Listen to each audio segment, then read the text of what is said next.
Thanks for being here. Subscribe to Cheating Stories Best, so you don't miss new stories. Was your wife forced to sleep with others for procreation on a desert island? Today we have a story with a similar ending. Enjoy the show! There are 13 people left alive. Some might say they were unlucky, but they were certainly luckier than those who did not survive the crash landing on a remote Pacific island. The beaten survivors clustered on the beach. Slowly, they began to organize themselves, trying to find shelter, water, and food. The pilot, the oldest remaining, did not survive. Margaret seemed to naturally take charge, checking on how people were doing and starting to organize everything. Remarkably, 4 friends survived: Tom, his wife Helen, Bill, and his wife Mary. They were lucky. They were in the rear. Few from the front of the plane survived. They were a middle-class couple in their 40s, enjoying a Pacific Island vacation together when they booked a cheap charter for sightseeing. They were in good physical shape and liked to travel independently, yes, but most of their trips were invented and planned by Tom. He and Helen were a good match, both adventurous and energetic. Tom is 3 inches taller than Helen, who was 5 feet 8 inches tall. Endurance sports like cycling and running kept him in good physical shape, but without swinging in the gym. Helen's long curly brown hair was usually styled in a ponytail, leaving bangs above her beautiful deep brown eyes. She was smart and quick-witted, but sometimes she could be quite harsh and straightforward.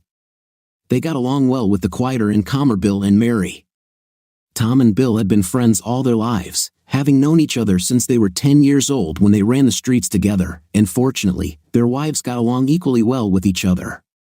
Bill was fit, played golf, and did activities that didn't require much effort. Mary went to the gym and swam with Helen. Her shoulder-length blonde hair and blue eyes matched her ebullient personality. Both were extremely popular among a wide circle of friends.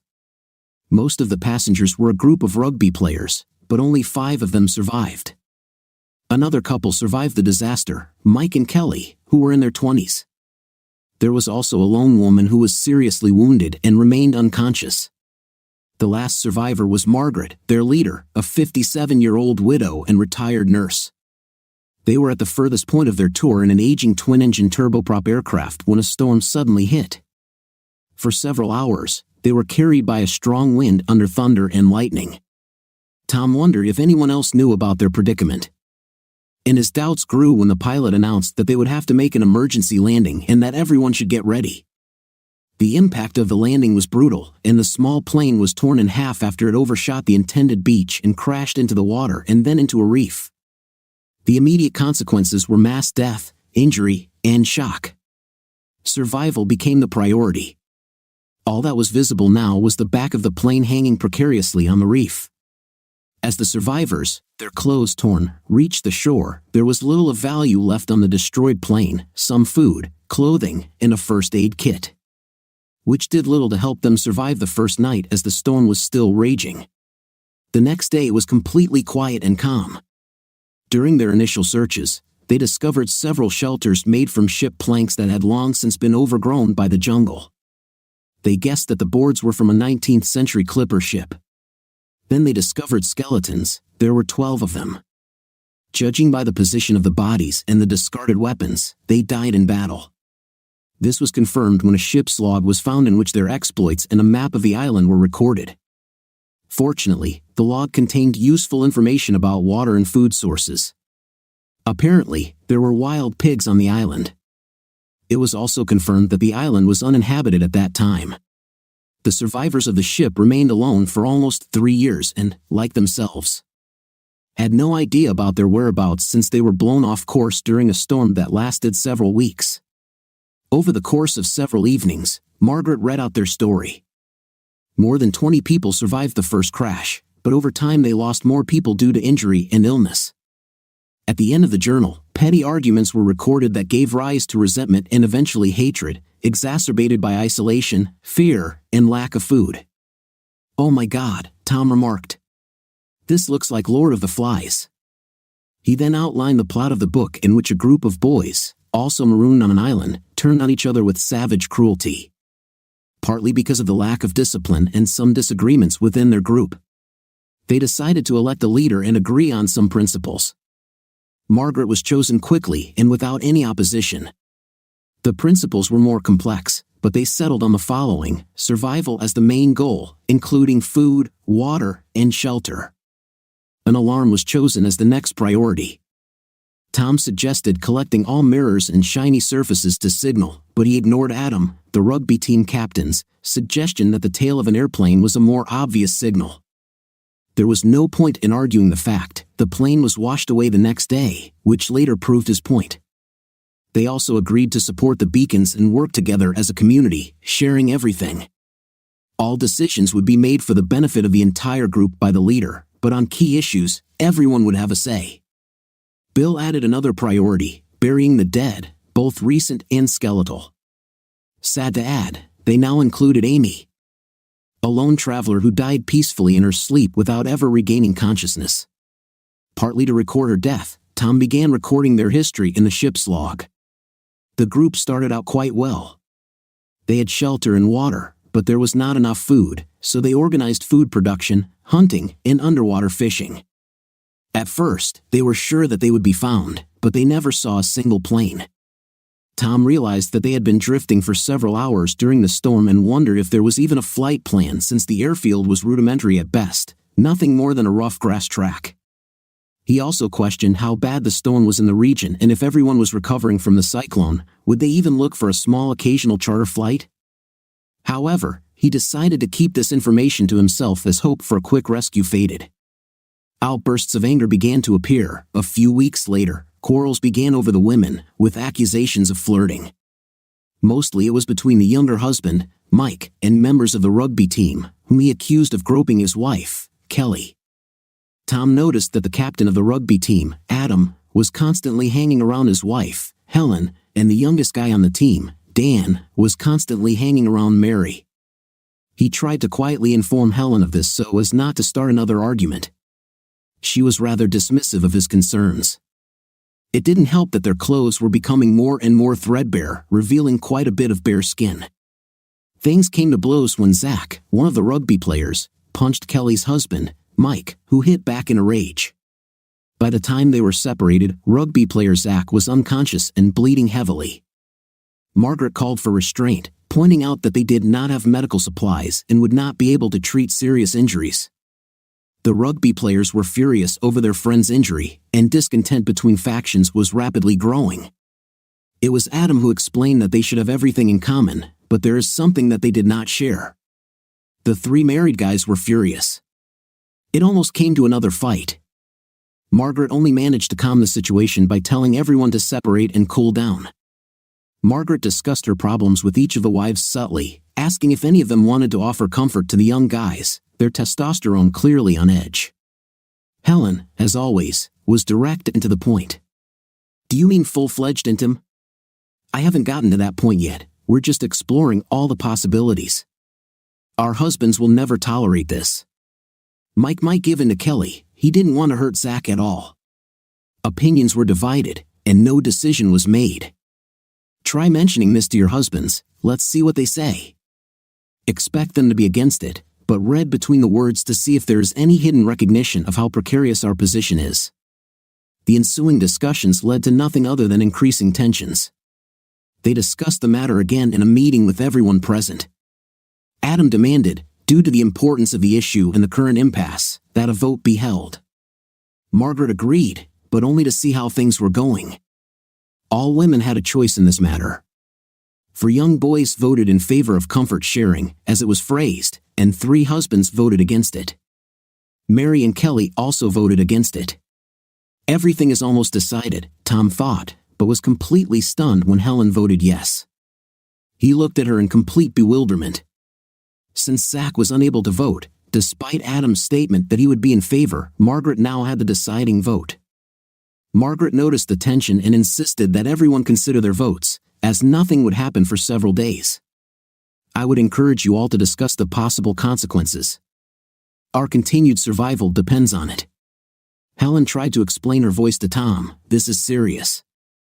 We are already quarreling, and everything can only escalate.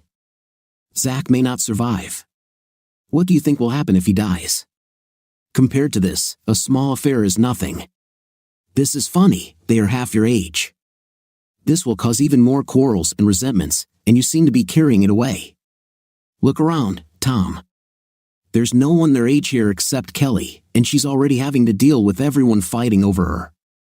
It is natural that they need female company at their age. They should be dating, and they have not gone on a date for several months. We are lost and trying to survive in this situation. Social norms do not apply. Who knows when or even if we get off this island. You can't expect 20-year-old guys to suddenly become celibate indefinitely. How convenient for you. We can't expect it, but it looks like we can throw away the vows we made to each other. It's only a big problem if you make it so. This doesn't mean I think less of you, but you didn't think that I could think worse about you, my future unfaithful wife. Of course, I thought about it, but I know that you understand my reasons and are strong enough to cope with the situation. What will happen if Adam demands to take power? You won't be able to fight everyone. We need a way to appease them. Margaret spoke quietly with Kelly and Mary, asking about the consequences depending on how the vote went. Specifically whether they would agree to make a group decision on an issue that they, as individuals, had every right to reject. This was not a decision she wanted to force on the wives. A few days later, Margaret appeared before the group. As I already explained, we cannot afford to get injured. Even minor cuts and bruises can become infected and fatal. We have no effective medicine and nothing that would help Zach recover. I talked to all of you young guys. You admitted that you were upset and angry, not knowing how long we would be here. We cannot ask you not to be attracted to the opposite intimate, and you do not have the opportunity to do what comes naturally. Now we must accept that this is an isolated emergency situation. In this environment, normal expectations and boundaries no longer apply. We have a different type of community where we have agreed that everything is shared, and we take care of all of us as a group. The arguments were still the same ones Helen had given earlier. Tom wondered if they had gathered together to agree on their script. I'm glad to offer myself, but I understand that at 57 years old, I may be unattractive to young men. I think I would make the same offer if I were younger and in your shoes. She added the last comment, trying to bring a little humor to a difficult situation. Greg, one of the young guys, burst into the conversation. I would like to accept this offer, and I think that you are still very attractive, and I really appreciate that you are willing to do so. It would be an honor for me. Margaret smiled. Thank you, I agree, and if and when Zach gets better, I will take care of him too. There remained an equal number of wives and unmarried men. The math and conclusions were obvious. One at a time, Mary tried to suppress her feelings of panic. Now everything was becoming too real. She said she would support the overall decision, as would Kelly. I instructed each wife to take a lover. This is my decision as a leader. Don't blame or try to change anyone's mind. We all have to accept this for the good of the group as a whole. This is absolute nonsense, Bill growled. You can't vote for someone to do this or vote for us to just accept it. All the wives agreed to accept the results of the vote. Bill, Margaret tried to say it kindly, but it didn't help judging by the devastated look Bill gave Mary. Margaret continued, each wife will draw the straw. The one who draws the longest straw will choose her lover first, after which the wives will be obliged to take care of his needs in the same way as their husbands. There should be no relationship outside of these agreements. Lovers should treat both wives and husbands with absolute respect, understanding that this can cause great stress and difficulty. Nothing will happen for a few days until we get used to the idea, and we have everything under control. Tom ran away quickly, followed by Bill. Helen and Mary ran after them, trying to convince them that everything was for the best and that everything would work out. The next day, Mary found Helen looking at young guys, deciding which one she liked. Life on the island seemed ordinary to Helen, and she was forced to admit that she liked looking at young guys. They are all in such good physical shape with developed muscles and tone. The idea of taking care of some of their needs seemed very attractive. Have you seen Adam? He's so fit, Mary smiled. Yes, it's hard not to notice him, Helen replied, and Steve began to walk around with a boner, not paying attention to those around him. To survive, we need smart young guys. Oh, I don't know, your Tom actually works harder. He's the only one who can hunt and fish with any success. The younger guys are just better posers. So what do you think about this? Did you vote against the agreements? I think I don't mind, but this is not something I would have thought about before the accident. But I'm worried about Bill. He doesn't talk much. I think he can handle it if I'm attentive to him. Helen didn't pay much attention as she watched Adam approach. Her mind was occupied with comparisons to Brad Pitt in the movie Troy. Hi, Helen. I just wanted to ask, if this happens, do you already know who you would choose? Not really. I assumed you all would want Kelly to choose you. She's 23 and pretty, after all. Oh, I don't know. You and Mary are very attractive, mature women. I'm sure either of us would be happy if you want to take care of us. I hope you'll consider me as an option. Actually, I'm shocked. Why me? Well, mainly because I like you as a person. We get along well, and this could become a long-term thing. But physically, you are hot. But she hardly looks like Kelly. Yes, but I like you better. Your figure is slender like an hourglass, and Kelly is flatter. I like your curves. This is a real female figure. The next day, Adam was at the stream, completely without clothes and washing himself, when he saw Helen approaching. She stood spellbound. Adam smiled, allowing her to clearly see himself in all his glory. Finally, Helen averted her eyes and disappeared. At the same time, Mary was talking to Dan. Can I just say that if this happens, I hope you will consider me. Mary was puzzled. I'm much older than you. How old are you? 25, 23. But I like you. I really like you. You're funny, easy to talk to, and so caring. You and Margaret are the glue that holds us all together. Oh, yes, I didn't know you thought of me like that. There's one more thing. You are a confident, experienced woman, and I think that you could guide me. Lord, I'm not a therapist or a teacher. Sure, Mary laughed. Oh, you are an impudent one.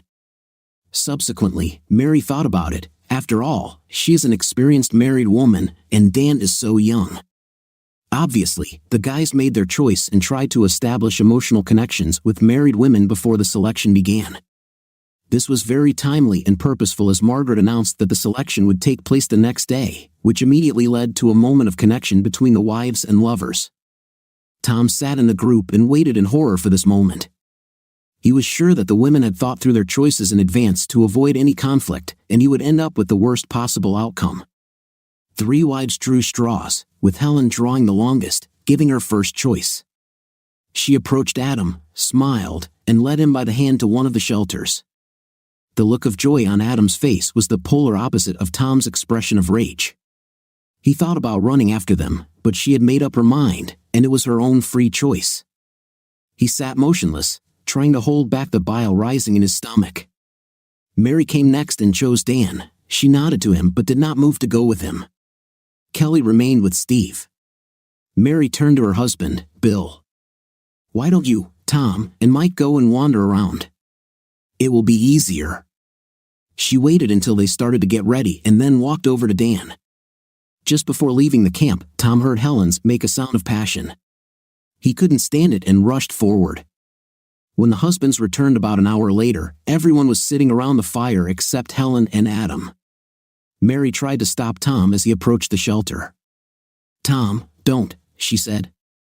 He looked inside and heard muffled conversation. You like what's going on, don't you, Helen? Yes, I like it. Who are you now? Yours, all yours, beloved. Tom turned, picked up his backpack, and left the camp. The rest of the camp looked at each other awkwardly but realized that it was better not to try to stop him. Eventually, Helen and Adam left the shelter and returned to the fire, noticing Tom's absence. Helen looked at Mary. They got back about 30 minutes ago. You were still busy. He looked into the shelter and ran away. Helen panicked. 30 minutes ago? Damn, what's the matter? Mary asked worriedly. I said something, and if he heard it, then everything is bad, Adam intervened, placing his hand on Helen's thigh. Don't worry, Helen, he must accept the new order of things. And if he doesn't accept it, that means we'll have more time. Helen ignored Adam, thinking that it was idiotic of her to get carried away and have a third round with him, and even more foolish to engage in conversations about Intim. The first time was frantic and fast, the second was calmer but no less exciting. She was amazed when the third one started, and it seemed like they were having intimate forever. To be honest, Helen was tired, and talking about this was meant to make him relax. Mary talked to Bill, trying to calm him down. "How are you doing about all this, Bill?" Bill shrugged. "Actually, it's pretty damn bad." "Sorry, I never thought it would be so difficult." Dan was normal, if that helps, respectful and attentive. "He knows how difficult this is for you." "We didn't have a night, I just offered him some release." Bill looked at her in confusion. "We kissed. We thought it would be easier to wait until you went home. Maybe at least you're not as obviously impatient as Helen. It might be easier to just announce that we are no longer married or together." "What?" "No, never say that. I love you more than anything in the world. Nothing will change that. It will just help us survive. If the group breaks up, we will become like those skeletons turning on each other. Don't be so sure that your decisions won't lead to this, Mary." This pent-up anger goes both ways. Tom didn't return that night despite what the young boys thought. Tom was more competent than any of them, but his current mental state could be guessed. Despite her worries, Helen allowed Adam into bed with her again that night. His toned body was simply irresistible. Mary spent the night with her husband Bill and tried to warn her friend to focus on her husband. When Tom did not return the next morning, they decided to send search parties. Tom hunted for 2 days and for the first time did not return to camp with the results but alone, enjoying the sweet taste of a wild pig. He heard the search parties and easily bypassed them, returning to the main camp. Unfortunately, Helen was there, waiting for him alone. Seeing him, she lowered her eyes. He paid no attention to her and sat down by the fire. She asked if they could talk. Tom thought that sooner or later, this would happen. "I regret the way I treated Adam. It was harsher than I wanted." "Wow, sincere apologies," Tom chuckled. "And then we got carried away, and I didn't want you to see or hear this."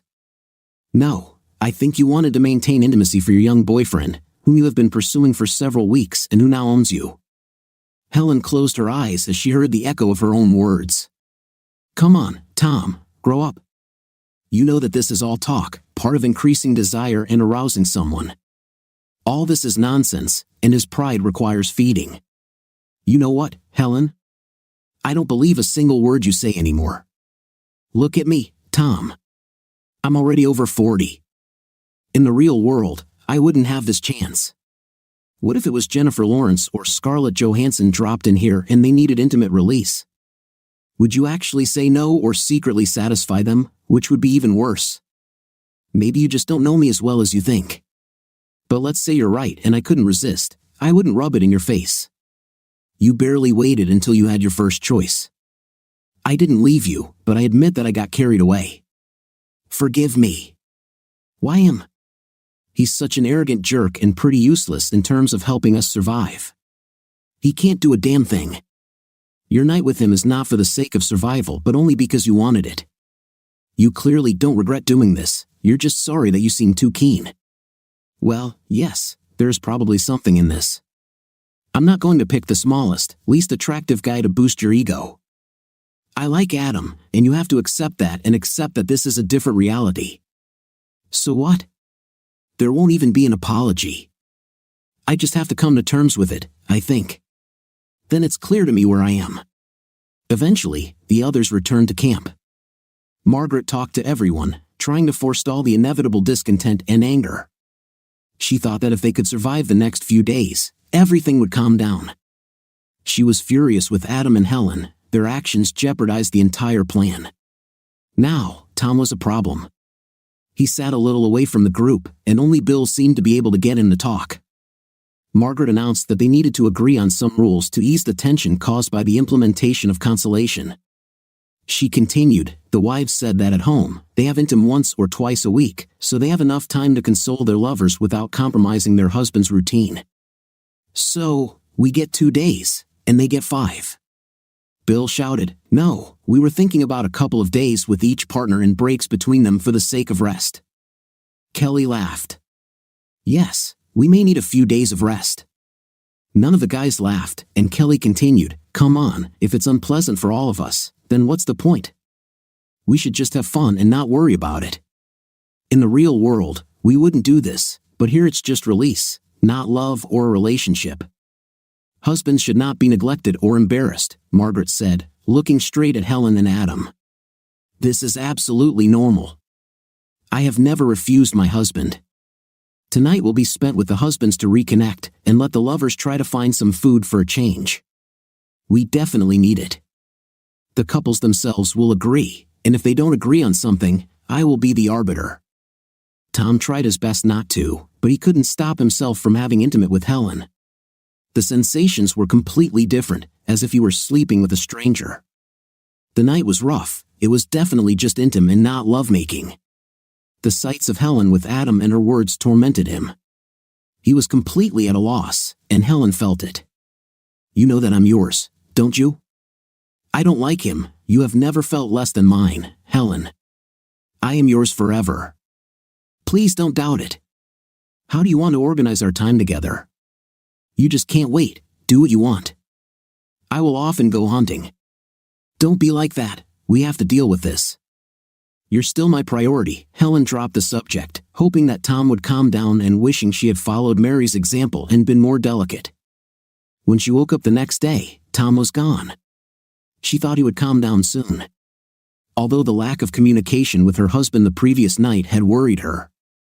Tom stayed away from the camp. Without the food he supplied, the others began to starve. Eventually, Bill tracked him down and discovered that Tom had built himself a mini camp. Bill explained the situation. They fished and hunted together. Bill tried to learn and brought food to the camp. While Bill was tracking Tom, Mary was walking along the beach with Dan. How are things with Bill? I think he's coping, Mary said. I understand that you are not doing this of your own free will, but I want you to like it. We shouldn't do anything you don't like. Mary smiled at Dan. You simply charm. She turned and kissed him. It was a hot, sultry kiss, fully exploring each other. His reaction was quite obvious, and Mary felt a sudden excitement before leading him back to the shelter. If Dan expected to see a timid and shy wife, he was mistaken. Mary unbuttoned her blouse, revealing her large chest. I saw how you looked at them. Would you like to take a closer look at them? Mary decided that if she was going to do this, then she shouldn't hold back. Wow, you are the hottest woman I have ever known. This is amazing. I don't know how to thank you. Mary caressed his face. I think I should be thanking you. Tom turned to Bill. How do you deal with it, seeing Mary with another guy? Bill shrugged. I just try not to pay attention to it. It's easier to cope if you just forget about what could be happening between them. And I can't seem to cope with this at all. Mary makes it easier than Helen. She at least seems reserved and constantly checks on how I'm doing. And our time together seems to be the same. Tom's time away from the group allowed him to explore the island. He made the difficult climb to the highest point and was able to make out another distant island, as well as a spot on the horizon that might just be another island. This made him wonder if their island was part of the archipelago chain. While checking out another cove for potential fishing spots, he saw an old dugout canoe made from a tree trunk washed up on the high tide line. He pulled it out and examined it. It was almost intact but sat low in the water. Over the next few days, he managed to repair it and make a crude oar. He sailed it towards the main camp, thinking it was surprisingly durable. The others were surprised to see it and rejoiced, thinking that the canoe would improve their chances of catching more fish. Tom and Bill set to work to make better oars, using oars from an old shipwreck. Having finished their work, they tried to fish, each time going further and further. For added stability, they added external floats and practiced stowing water, food, and spare oars by attaching them to the canoe with string made from leaves. Even though Tom returned to the main camp, he continued to ignore Helen. 3 weeks had passed since preparations began to consolidate the guys. Helen tried to talk to Tom again. I miss you very much, Tom. Please stay with me in the camp. I only gave in to Adam for 2 nights, even though you weren't here. And what do you want? A medal? Others accepted it, why can't you? You know that Kelly, Michael, and Steve feel comfortable together, constantly sharing shelter, and Bill has adjusted to Mary looking after Dan. Can't you find a way? No, I can't, but you got your wish. It wasn't my desire. I'm so lonely without you, Adam. To be honest, he's a bit of in fifth place. Please take me back. Sorry, I really liked him and got carried away. I didn't mean to seem so impatient or to neglect you. I just wanted to get it over with, Helen pleaded. Stop it, Helen. You were more than enthusiastic and were hardly in a hurry to end this. Okay, I meant that I wanted to figure everything out and work it out. I still want us to be together. I hate the idea that you are all alone. Please let me keep an eye on you. The whole idea was to avoid any conflict. You got what you wanted, and you barely thought about me. You treated me like crap. Actually, you shouldn't do that to someone you claim to love, Tom expressed his frustration. But I love you. I thought you could handle it. You are stronger than any of us, you know. I think that, at least in this, you are right, Tom explained his idea to Bill and Margaret. He would use a canoe to try to get to the next island and from there see if there was a second one. If this is an archipelago, then there may be more islands, and he will be able to jump from one to another, perhaps crossing sea routes and having a chance of salvation, Tom proposed. They both thought he was crazy, but he and Bill set to work preparing. News of his plan quickly became common knowledge. Helen approached Tom as he loaded a barrel of water onto the canoe. Please tell me it's not because of what I did. Tears were streaming down her face. This is suicide. Don't go. I'll break up with Adam. I have to try. This place is driving me crazy, and not just me, Helen pleaded with Tom. Tom himself was surprised at how little he now valued Helen's opinion. Once upon a time, he would have done everything not to upset her, but not now. Goodbye, he said as he hugged a sobbing Helen and slowly disappeared into the distance. Adam thought it was a win-win, either they would be rescued, or he would have Helen forever. Margaret overheard the comment and thought the assessment was pretty accurate. She regretted her involvement in this whole sad story and the loss of her best hunter and breadwinner. It was incredibly difficult to row, especially with the currents and winds pushing him off course to the east. He was glad that he had done so many training swims and built up some muscle. At times, he saw shark fins and quickly pulled out baited hooks. It took Tom 2 days to reach the island, which he saw from the top of the mountain. He waited out the weather, found some fresh water, and tried to use the high ground to determine his destination.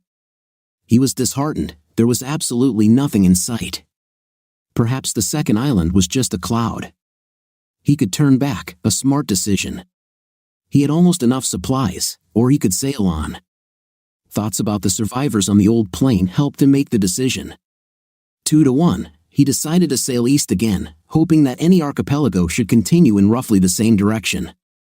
After 3 days of paddling with very little sleep and dizziness from dehydration, he spotted another island and landed near a deep crevice in the jungle canopy in hopes of finding fresh water. The landing was difficult due to the reef surf, but he managed and, to his delight, found a freshwater stream from which he drank greedily. When he woke up next to the stream, he did not know whether he lost consciousness or simply fell asleep. He rested and drank often, terribly pleased that he could urinate again. Slightly refreshed but left with almost no food, he again had to make the same decision, head further east and hope for the best or return. But he didn't think that he would have enough food to return, and he set off again, quickly losing track of the hours and then the days. The food had long since run out, and the water dried up. On the 4th day, the sea seemed endless. Water, water everywhere, and not a drop to drink. The lines from Coleridge's poem have never been more appropriate. From fatigue, he could no longer row and let the canoe drift. In a brief glimmer of consciousness, he vaguely thought that everything was hopeless, but at least he had made a good attempt. Then, on the 5th day, he saw it, the boat. Remembered the mirror in his backpack and was able to pull it out and use it to reflect the sunlight and try to signal the ship. Not a boat, but a ship approached. He laughed internally. You did it, Adam, Tom remembered, realizing the mirror worked after all. He recalled almost nothing of what happened next, only some memories of the ship and mentions of others. He was taken off the ship by a military helicopter and taken to the hospital, by which time he was hallucinating and severely dehydrated. Despite this, he did a good job of describing the islands and where the others were. The next few weeks were a succession of hospitals, procedures, and questions from authorities and insurance companies. Tom had an emotional reunion with Helen and then with the entire group. They thanked him repeatedly for allowing them to survive.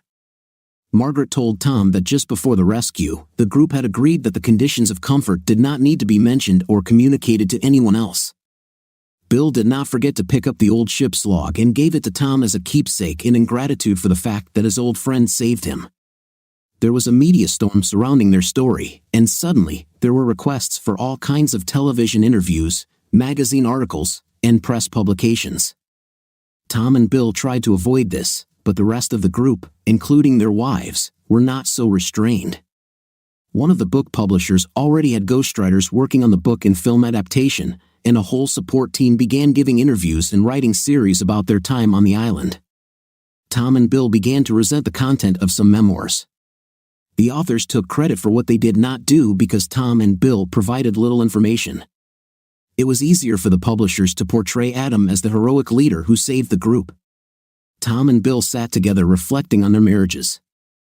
Bill stated that Mary repeatedly apologized for going to the island with Dan and asked if they could leave everything there, saying that the circumstances were so difficult that it had nothing to do with their normal life together.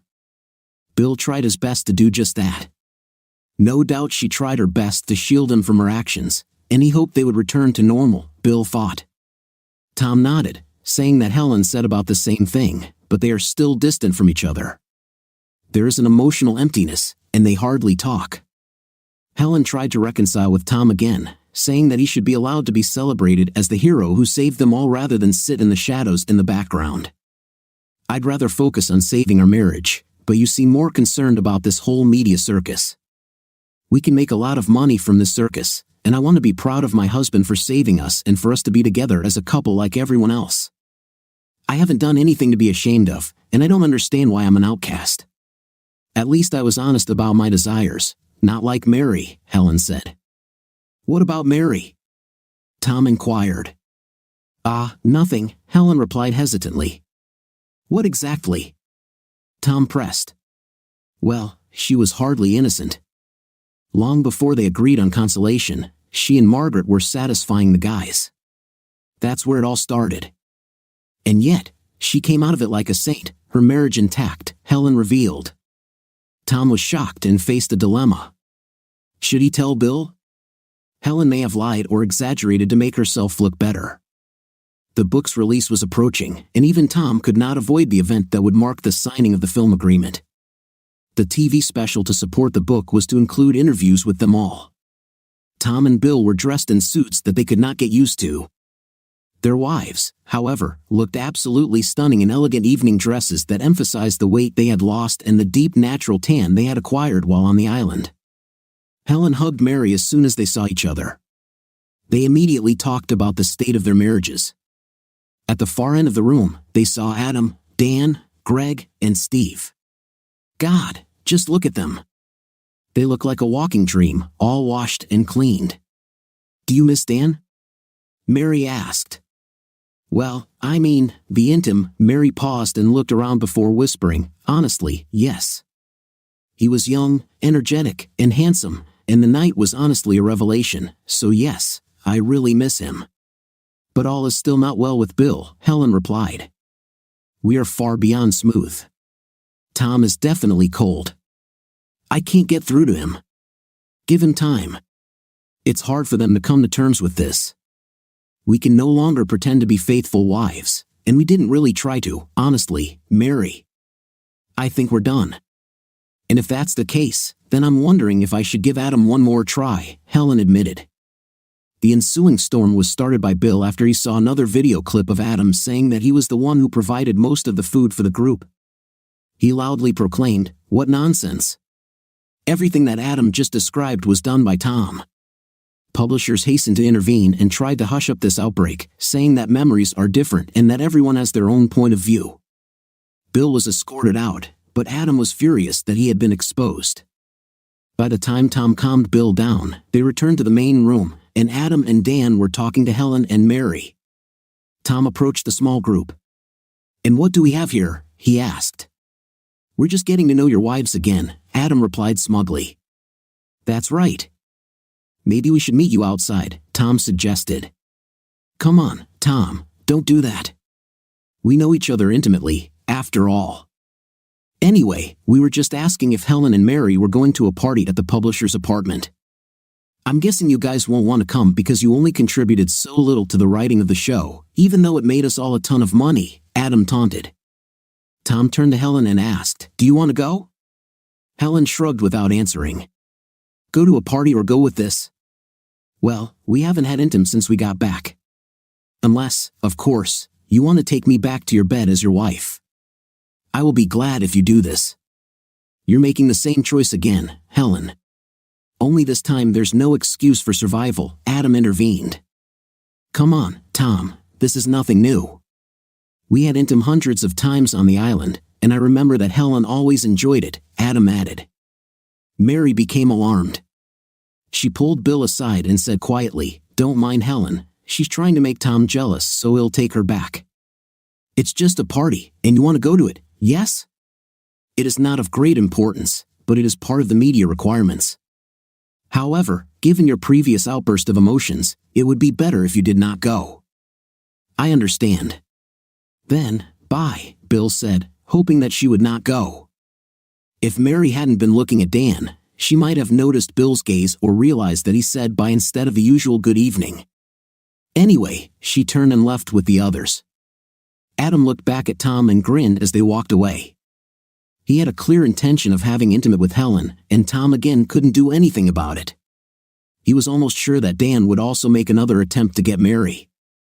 Tom and Bill reluctantly trudged toward the bar, defeated, their last hopes of their wives' return quickly fading.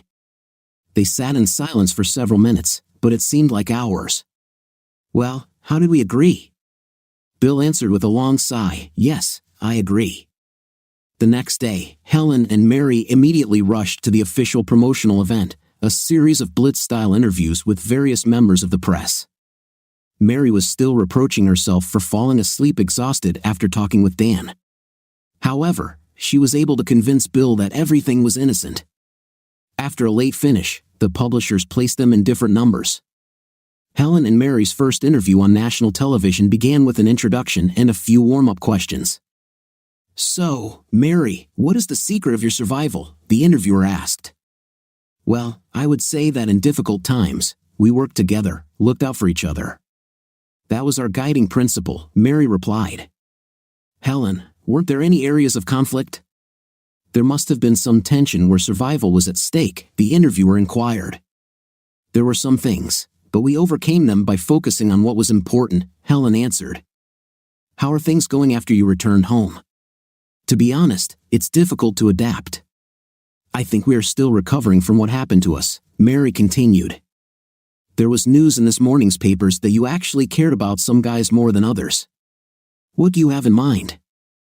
Your husbands have just published excerpts from their own memoirs about the island, which indicate that the women on the island were quite accommodating. What do you have to say about that? The interviewer probed further. What volume? Do you know who the father of Kelly's child is? Mary exclaimed in shock. Oh God, Kelly is pregnant. How are Adam and Dan doing, Mary? We understand you were with them last night, the interviewer pressed on. At this point, Bill intervened, and Mary ran away sobbing, while more and more press gathered to ask questions. The publishers tried their best to save both women. Bill reluctantly agreed with Tom, saying, I never thought Mary would leave with them again.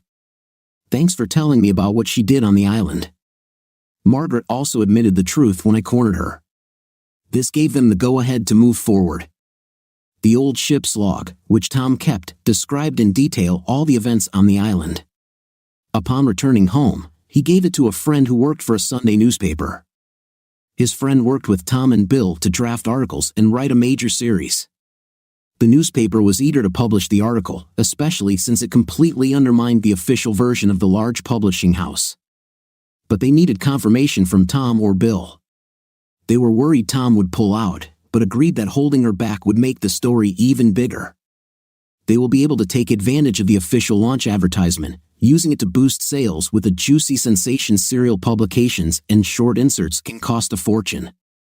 Tom held back, worried about Mary and Bill, but everything changed. Mary's decision to go to the party sealed their fate. The true story was revealed as soon as possible. The press speculated about what had happened, and it began to be called Love Island. The wives were ashamed when Helen and Mary read the newspapers. They cried, "My God, this is worse than I thought. This makes us look like complete." Adam, Dan, and Steve fared no better by seducing the wife of the guy who saved your life and taking credit for his achievements. They were disgraced and ostracized. Finally, Tom and Bill agreed to meet with their wives on the condition that they sign the divorce papers that the lawyers were working on. "Why did you do this to us, Tom? What did you tell the truth? You said you had nothing to be ashamed of and you didn't do anything wrong, so I shared that sentiment. Just like you announced your little vote on the island, Lord Tom, you ruined us, me, Mary, and everyone else. I think I gave you about as much attention as you gave me on this island. I have no sympathy for any of the women or guys who had fun with you while living off our hard work. The only people I cared about were Bill and Mike, and they were okay with it." "Mike? What does he have to do with all this?" Tom asked. It turns out that Kelly was planning to run away with Steve if he turned out to be the father of her child. "You all deserve each other. I had no idea that we offended you so much. More likely, you didn't care. But in any case, I must thank you for what you gave me. The incentive to go and save myself. Otherwise, we would all still be there. Some of us may have had more fun than others," Bill explained. Mary interrupted him, turning to Bill. "I was trying to be careful and protect you, Bill. It was about survival. Do we have any chance?" "No, you are doing this just like Helen, but behind my back. She was at least honest about this. And that night at the party after the interview showed your true nature. Don't bother denying it," Bill said firmly. Mary lowered her eyes, blushing. "I do not like him," she said softly. "I believe not, but if you don't love me, that's even worse. It means you left us for simple intim." "I hope it was worth it," Bill said with finality. Mary began to sob hysterically. Helen was made of sterner stuff. She refused to cry, but she also couldn't keep her head held high. Tom ended the meeting. "Goodbye, Helen, and please don't stay in touch." For the survivors, money became an issue. The official book had to be withdrawn as it was extremely discredited, and all proposals were withdrawn. Publishers also filed damage claims to recoup their costs. Accident insurance payments helped them stay afloat. Tom and Bill had no such problems as their memoirs became bestsellers. They put off negotiating further deals until their divorces were settled. Reputation is another matter. The spouses were shunned in their hometown. Mary's conservative family completely disowned her. She moved out but was hounded by the press every step of the way. Helen tried to bluff by telling the press that she had done nothing wrong. "We survived. Without these actions, we would have quarreled and worked against each other. People shouldn't make comments until they find themselves in a live-or-die situation," she said. Her answer even won her a few supporters. She was notorious and a popular target for young ladies' men, although no one would risk having a real relationship with her that she craved. She simply couldn't be trusted. Tom and Bill remained best friends and continued their travels. Wealth made life easier, and adventures became more and more because now neither of them needed to work. In addition, during their travels, they met women. Neither of them was in a hurry to settle down, and both were a little shy but full of optimism that this would happen in due time. But for now, it was a lot of fun to practice. What do you think of today's case of our heroes? Would you do the same or something else? Write your opinion in the comments. Until new videos.